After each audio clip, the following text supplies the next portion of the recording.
Welcome to section 6.4. I apologize about my voice. It's a little weak today. I'm getting over this cold.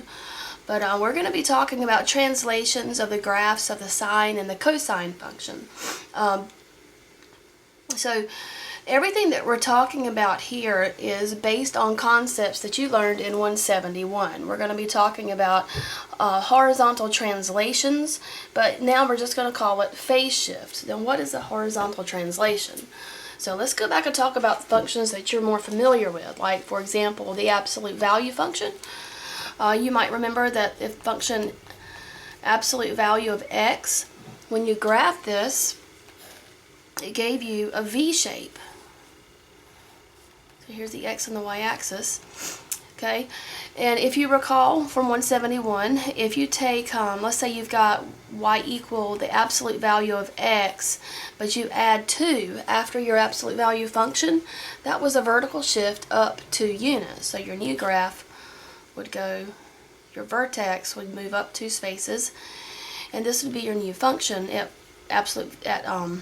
so your vertex now would be at the order pair 0, 2 instead of at the origin. Also, when you were working with these types of problems, if you had, let's say, y equals the absolute value of x, and maybe it's got a -1 and it's all inside your absolute value bars, when you graph this one was a horizontal shift and it went 1 unit to the right. The horizontal shifts always went in the opposite direction of what the sine would, of what you would expect from the sine. So subtracting from x inside your function was a horizontal shift to the right. So this graph would have looked like this. So you would have gone from your origin over to the order pair 1, 0, and this would be your new vertex. And then you would just draw the graph from there. So you're going to be doing the same concepts with the sine and the cosine functions in this section. So we're also going to be doing horizontal shifts and vertical shifts. But with circular functions, which we're working with, a horizontal shift is called a phase shift. And the graph of the function y equal f of x minus d is translated to the left d units from the original y equal f of x function. Okay, so it works exactly the same way as you saw with the functions in 171. Excuse me. The minus in front of the constant d is why it's going to get shifted opposite direction of what you would expect. So, like for example, if you've got sine of x minus 2, then that's going to be a horizontal shift 2 spaces to the right. A plus 2 would indicate that you would have a horizontal shift to the left. Okay, in the function y equal f of x minus d, where x minus d is all inside the function, the expression x minus d is called the argument. In example 1, we're asked to graph y equals sine of x minus pi over 3 over 1 period. So I'm going to change my color up here. So to do this, we're going to start this similar to what we did in section 6.3. We need to, but because of the phase shift, we don't know exactly where the period is going to fall. The period still, for the original sine function, would go from 0 to 2 pi. So in order to find the period that we need for our function, we need to take the x minus pi over 3, or the argument, and set up a sandwich inequality, or 3-part inequality. Because we know that all of these values are going to need to go from 0 to 2 pi, because 2 pi is the period for sine function. So we'll take the argument and we'll set up this 3-part inequality where it's greater than or equal to 0 but also less than or equal to 2 pi. And if we solve this for x, this gives us the period that we will have for our function. So solving this for x, I can add pi over 3 to all, or if you want to, you can multiply everything by your LCD. So if I multiply all 3 sides of this by my LCD 3, that gives me 0 less than or equal to 3x minus pi less than or equal to 6 pi. Alright, and then I need to add pi to all 3 sides. So I'll have pi less than or equal to 3x less than or equal to 7 pi. And then finally divide everything by 3. So I have pi over 3 is less than or equal to x less than or equal to 7 pi over 3. So this is the period that we're going to be using for our graph, from pi over 3 to 7 pi over 3. So now that we know where our period will fall for our particular function, we need to get our key x values that we will be putting into our t-table. To get those, we need to divide our period into 4 intervals. So we'll start with pi over 3, and then it will end at 7 pi over 3. Okay, so we start by finding our halfway point. You're going to add pi over 3 plus 7 pi over 3, that's 8 pi over 3. Divide by 2, that gives you 8 pi over 6, which is 4 pi over 3. Okay, now do the same here. So you're going to add pi over 3 and 4 pi over 3. That gives you 5 pi over 3. Half of that would be 5 pi over 6. And then over here, 4 pi over 3 plus 7 pi over 3 gives me 11 pi over 3. Half of that is 11 pi over 6. So these are the key values that we need to put into our t-table. And I'm going to have to scoot this on up here. So we've got pi over 3, 5 pi over 6, 4 pi over 3, 11 pi over 6, and 7 pi over 3. That's probably off the screen now. Okay. So we're going to build the function we were given across the top. So we'll start with the argument x minus pi over 3.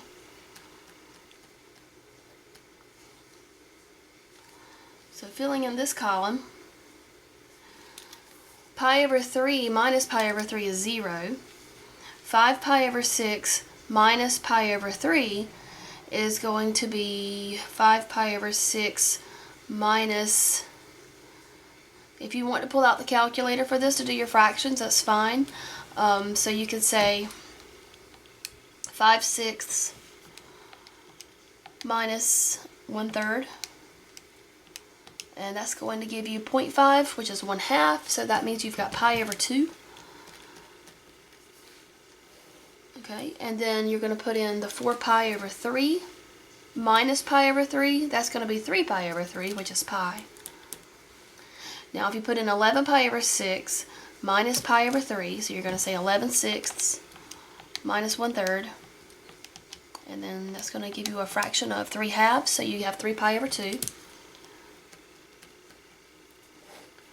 Alright, and then for the last one, put in 7 pi over 3, subtract pi over 3, you get 6 pi over 3, which is 2 pi. Okay.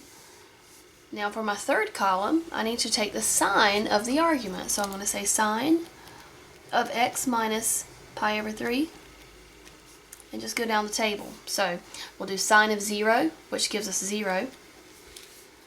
Sine of pi over 2 gives us 1. Sine of pi gives us 0. Sine of 3 pi over 2 gives us -1.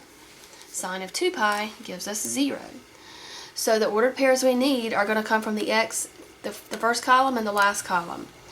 So we'll put these x values on our x-axis, and I can try zooming out. Maybe you can see more at once. Let's try this. Okay, so I'm going to draw our graph. So for the y values are easy. Just look at the y values that you're given in your table. These are all the y values in this last column, and you can see that they range from -1 to +1. So that's all you really need. You can put your +1, your 0, and your -1. And you've got that part. And then for the x values, you'll take each of these and just try to spread them out evenly. Because the first one is positive, we'll start over here. So pi over 3 is about right there, and then we'll just spread them out. Try to space them out as evenly as possible.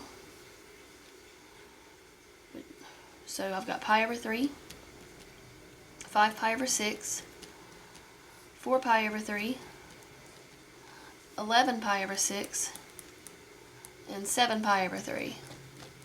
Those are the key x values that we needed. Okay, and now I'm ready to graph. So when x is pi over 3, y is 0. So that puts me here. When x is 5 pi over 6, y is 1. When x is 4 pi over 3, y is 0. When x is 11 pi over 6, y is negative 1. And when x is 7 pi over 3, y is 0. And then we connect our dots with a smooth curve. And you should recognize the sine function, or the graph of the sine function has just been shifted over pi over 3 spaces. So of course, if you really need to know the shape of the sine function, and you need to be able to look at the original problem to understand what's happening, because that's going to make the graphing process a lot easier for you. Just knowing that this is a phase shift, pi over 3 units to the right, then you can look at your work and see that, yeah, it's been shifted pi over 3 units to the right, and then the rest of it is just a regular sine function. And also the amplitude is 1, because the coefficient on the sine function was 1. Alright, so that's our first example, and that's all we have to do for it. Alright, let's look at example 2.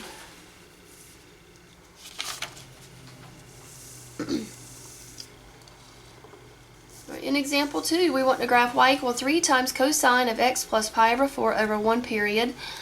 There's not really anything new going on here. It's just that you have the cosine function instead of the sine function. So remember, the cosine function has this shape for a period. And this one has an amplitude of 3. So we'll use that as well. Okay, but we're going to basically follow the same steps we did before. So we're going to start by finding the period that we need for this.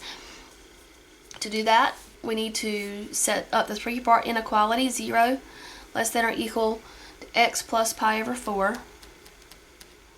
And that's less than or equal to 2 pi. Okay, so now subtracting pi over 4 from all three sides is going to give me negative pi over 4 less than or equal to x less than or equal to 2 pi minus pi over 4 gives me 7 pi over 4. Okay, now the next step is to find our key x values. So because I've got a little extra space up here, I'm going to use that to do this part.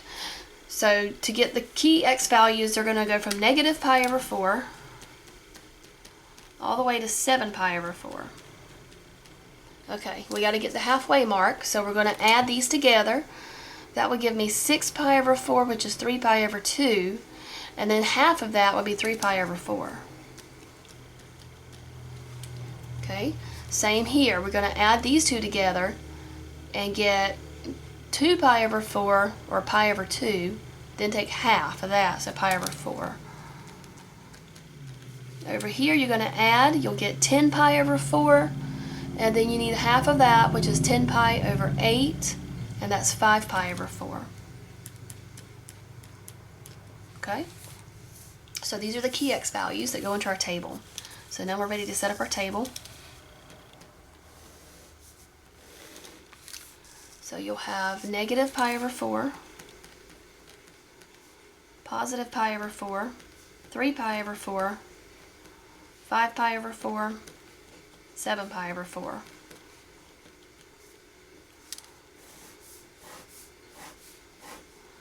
Okay, now we need to start building our function across the top. So we'll start with our argument, x plus pi over 4. And we're expecting to get all of our quadrantal angles in this column.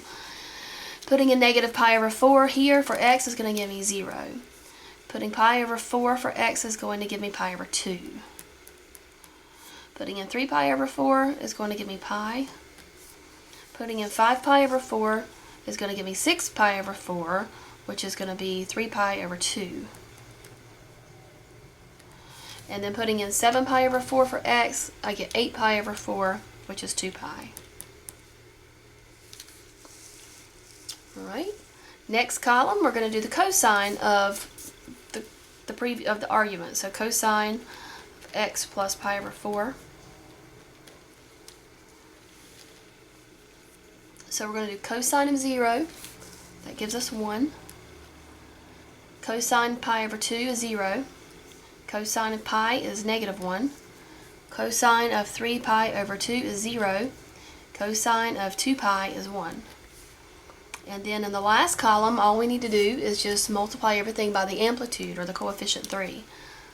So 3 times cosine of x plus pi over 4.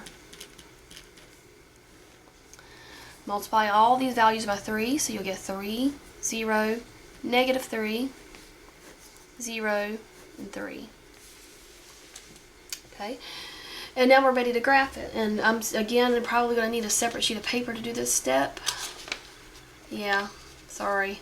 I should have given you an entire page to do these problems because they take up a lot of room. So we'll need another sheet of paper.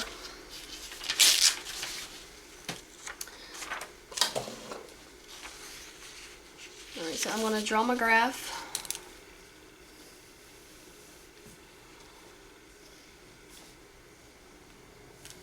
And my key x values were negative pi over 4, which needs to be over here, positive pi over 4,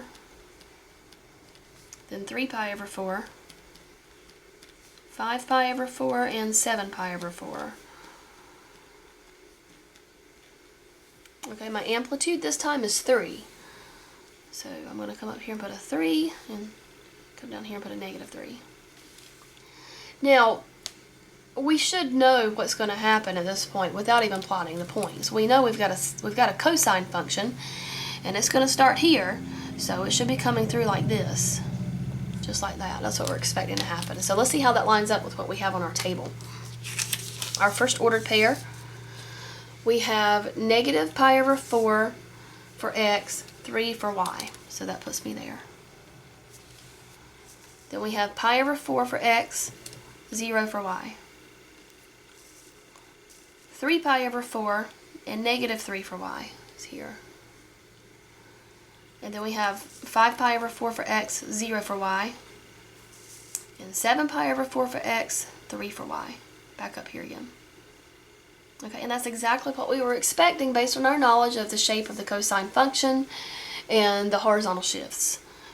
Okay, so just connecting these with smooth curves is going to look like this.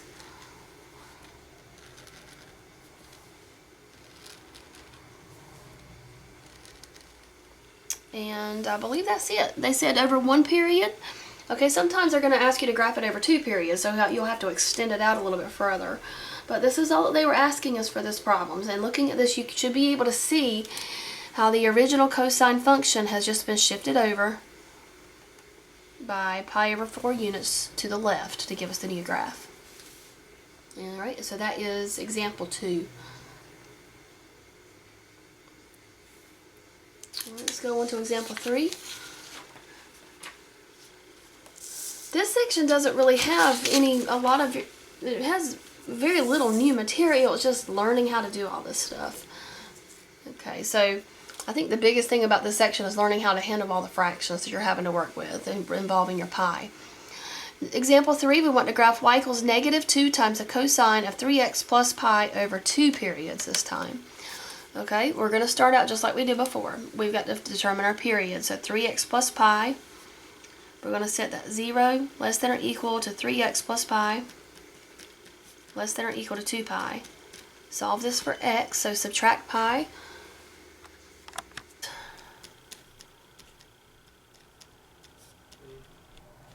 Now we want to divide everything by 3, so we've got negative pi over 3 less than or equal to x less than or equal to pi over 3.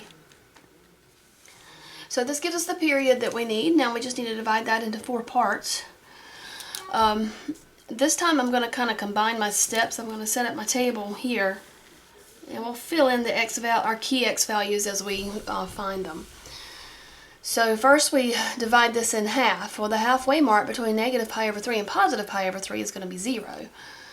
So we can put in our negative pi over 3. Just leave a space. Put in the 0 for the midpoint, and you can leave a space. And then put in pi over 3. That's going to be our last key x value. Alright, and then to get halfway between 0 and pi over 3, just divide pi over 3 by 2. That would be pi over 6. And then up here you'll have a negative pi over 6. Okay, so that's how we determine the x values that need to go on our x-axis. Now we can fill in the argument for our second column. So we put in the 3x plus pi. And again, we know what to expect with the second column. We're expecting all of these to give us the quadrantal angles. If we put in negative pi over 3 for x, that gives us negative pi plus pi, which is 0. Putting in negative pi over 6 gives me negative 3 pi over 6, which is negative pi over 2 plus pi. So that gives me pi over 2. Putting 0 for x, I get pi. Putting pi over 6 for x gives me 3 pi over 6, which is pi over 2. Pi over 2 plus pi is 3 pi over 2. And these are the quadrantal angles that we're getting here. And then pi over 3 for x is going to give me pi, and then plus pi is 2 pi. Alright, and now we're going to do cosine of the angles that we just found.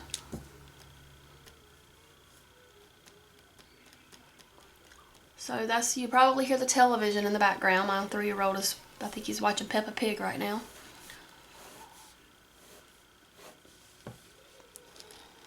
Alright, so we're going to do cosine of 0. Cosine of 0 gives me 1.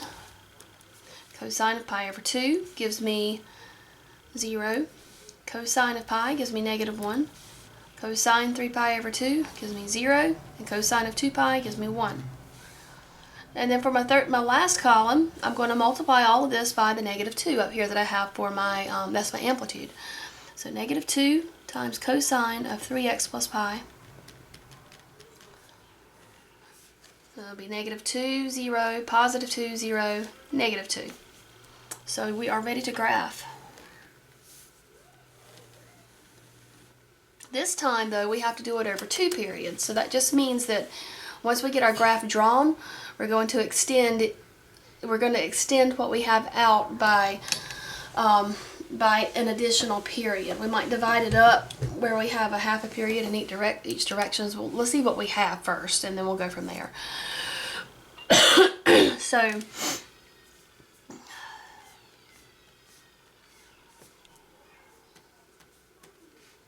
So my amplitude this time is 2. So we'll have a positive 2 and a negative 2. And then we'll fill in, we got negative pi over 3 is going to start back here. Negative pi over 6.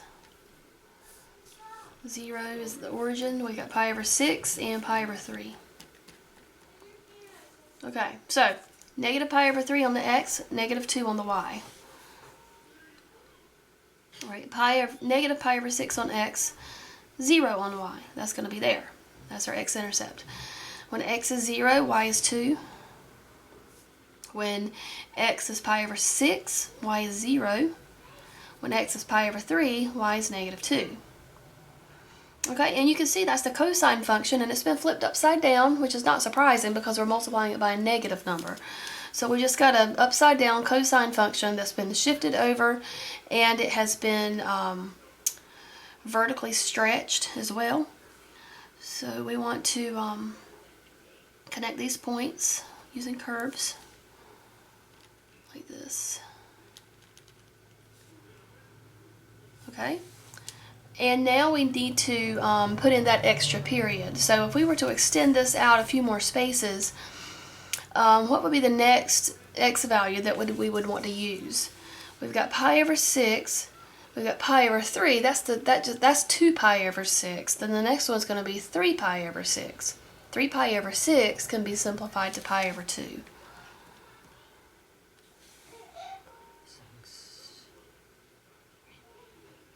And let's go one more. So we got 1 pi over 6, 2 pi over 6, 3 pi over 6, 4 pi over 6. That would be 2 pi over 3. Okay, and then coming back the other way, same thing over here because we've got symmetry. So negative pi over 2 and negative 2 pi over 3. Alright, again, if the fractions are giving you trouble, let the calculator help you with that. So now, we don't have ordered pairs for the rest of the graph, but we know that it's a periodic function. We know it's going to continue to do the same thing over and over. So this is the first period. We can continue if we come over here and put our x-intercept at pi over 2. and then it would have another peak over here when x is 2 pi over 3. So we can draw it like this.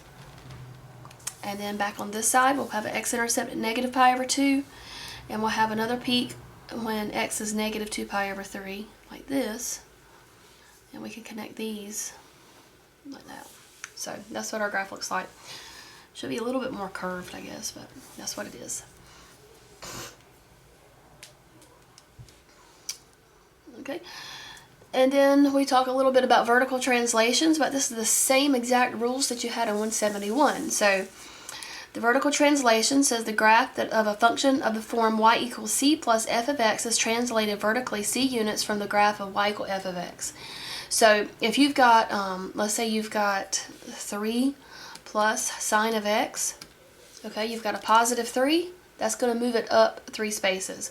One difference between what you're seeing here and probably most of the functions that you worked with in 171 was that in 171 you might have been doing y equals the square root of x and you had plus to waste after the function. And with the trig functions, the vertical shifts are going to be in front of it. The reason for that is if you put it behind it, it's going to look like it's part of the argument. So the vertical translations tend to go in the front of the problem for the sine and the cosine functions. But otherwise, it's the same rules that you had in 171. Okay, so we do have a note to see our further guidelines for sketching graphs of sine and cosine functions.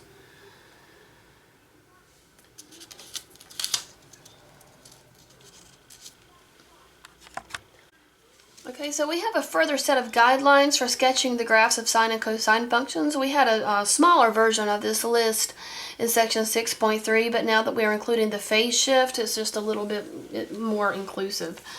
So we'll read through this together. It states that the graph of y equals c plus a times sine of b times x minus d, or y equals c plus a times cosine of b times x minus d, with b greater than 0 for all these steps. So it's basically what we've been doing.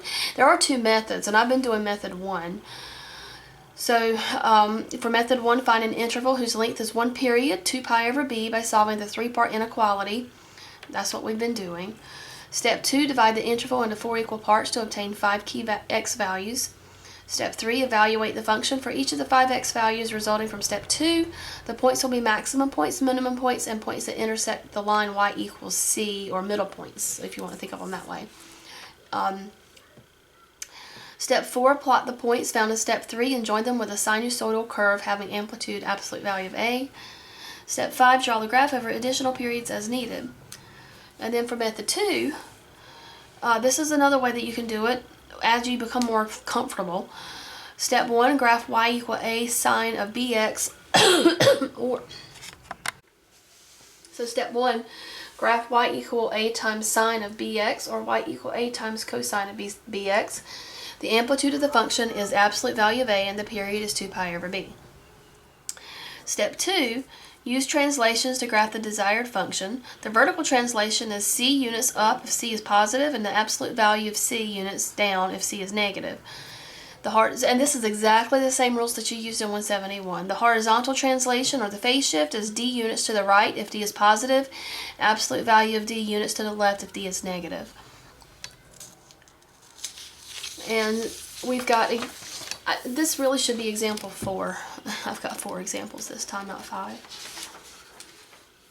Alright, so in example 4, we're going to graph y equal negative 1 plus 2 times sine of 4x plus pi. And we're going to do everything exactly the same as we've done. This is also over 2 periods, so we'll have to extend it out at the end of the problem. So we'll start with the argument, the 4x plus pi. And we want to determine what our period is going to be. 4x.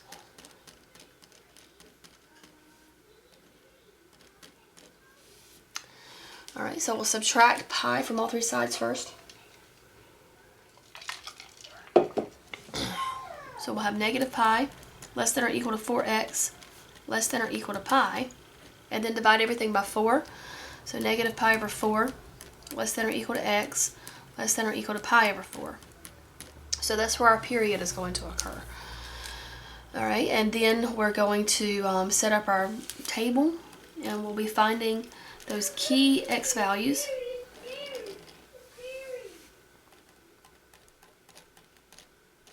Alright, so, sorry, it's hard to read. That's negative pi over 4 there.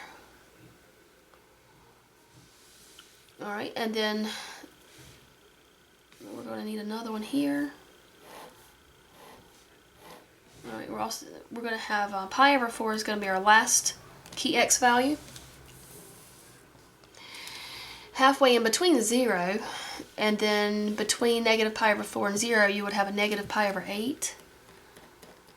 And then here you need a positive pi over 8. Okay, second column, we'll use our argument 4x plus pi. And this should give us the quadrantal angles. So putting negative pi over 4 for x gives me negative pi, plus pi gives me 0. Putting in negative pi over 8, I get 4 times negative pi over 8, which is negative pi over 2. Then add pi, I get positive pi over 2. Putting in 0, I get pi. Putting in pi over 8 gives me pi over 2 plus pi, so that's 3 pi over 2. Putting in pi over 4 gives me pi, and then add a pi, I get 2 pi. So this, again, this column always gives me those quadrantal angles every time I do it, at least for the problems that we've done here. Then we need to do sine of what we just found. So sine of 4x plus pi.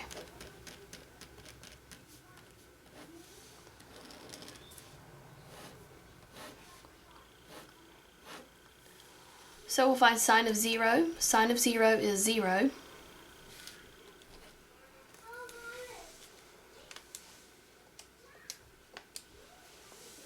Sine of pi over 2 is going to give me 1. Sine of pi is 0. Sine of 3 pi over 2 is negative 1. Sine of 2 pi is 0. And then we need to finish this out. So, I'm just going to stay with him. now we'll do a column where we multiply the sine of 4x plus pi by 2.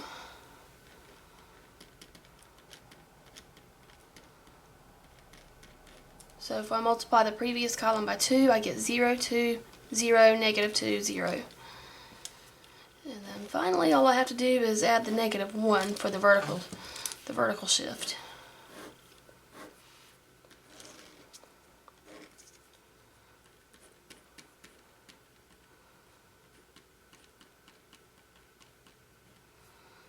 So that's going to be negative 1, positive 1, negative 1, negative 1 minus 2 is negative 3, and negative 1. And we're ready to graph our points we're ready to do our graph.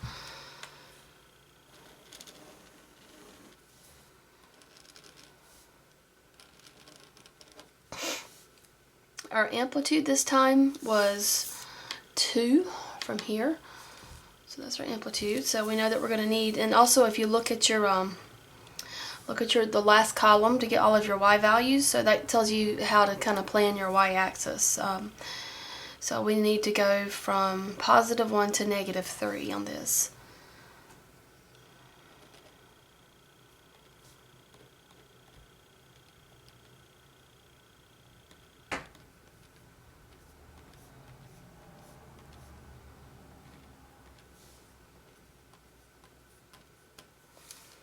And then for our x values, we're going to start with the negative pi over 4, and then the negative pi over 8.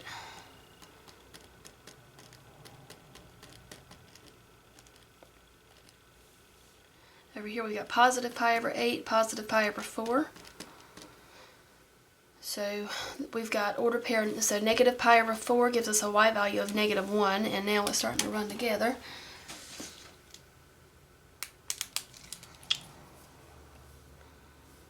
So this is my first point right there. It's negative pi over 4 comma negative 1. At negative pi over 8, we're going to go to positive 1.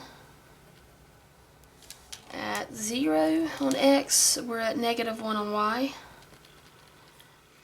At pi over 8 on x, we're at negative 3 on y, down here. And then when x is pi over 4, y is negative 1. And we do have our sine function forming in here, so we should recognize this graph as the sine function. Like that. Okay, but this is just one period, and we're asked to do 2 periods. Now, typically, when we're asked to do 2 periods, we like it centered at the y-axis so that we can see the symmetry. So in this case, we'll go half a period to the right, half a period to the left. It is possible when you're doing these phase shifts that you might get a graph where the entire function is all on one side. So in that case, I would probably extend it to the other side of the y-axis just to keep the symmetry.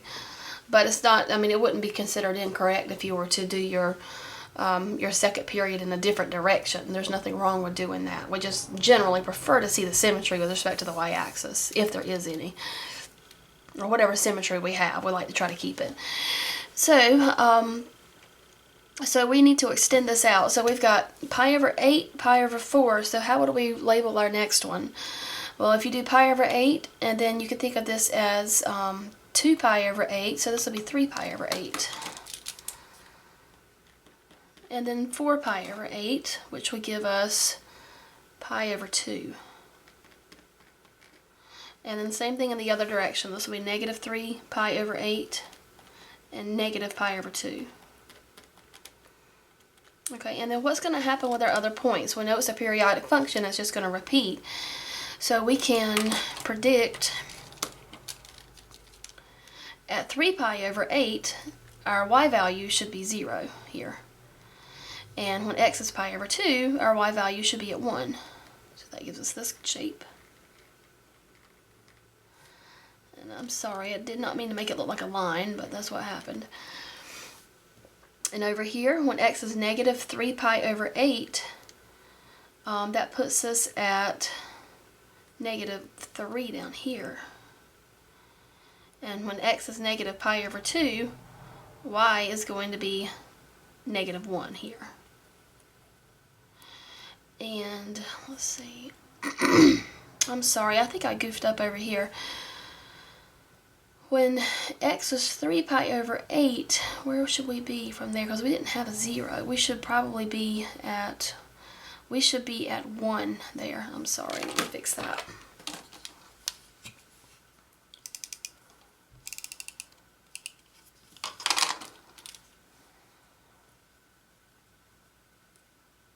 Okay, so let's do that again. You may find it helpful to put a dotted line down the center of your, because remember this graph was shifted down 1 unit.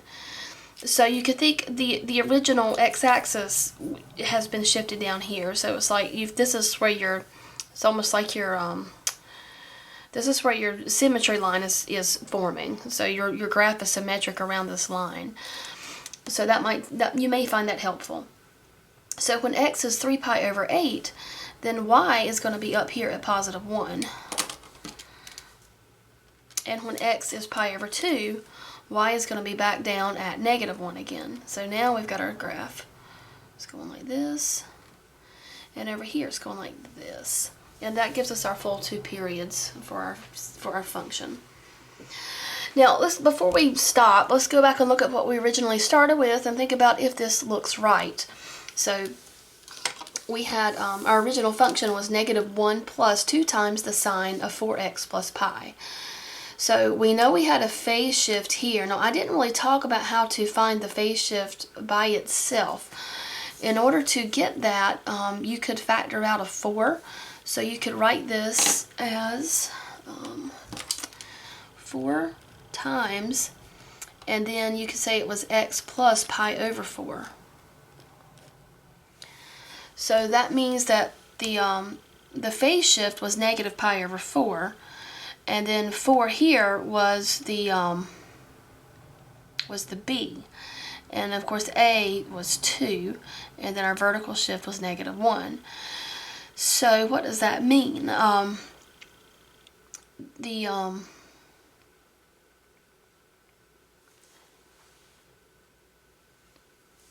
So the phase shift was negative pi. So we started out with a regular sine function.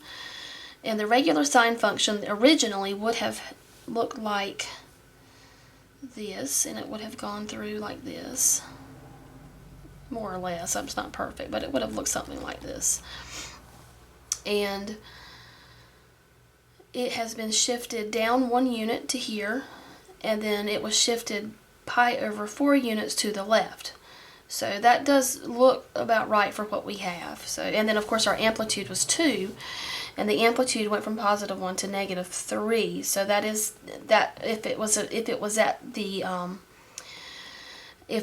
still centered at the x-axis, then it would have gone from 2 to -2, but it was just shifted down 1. I'm sorry, you can't see that. All right, but this is what our graph came out to be. We had a phase shift of pi over 4 units to the left. We had the vertical stretching right here, giving us an amplitude of 2, and then we had the vertical shift down 1 unit. Okay, and that's it.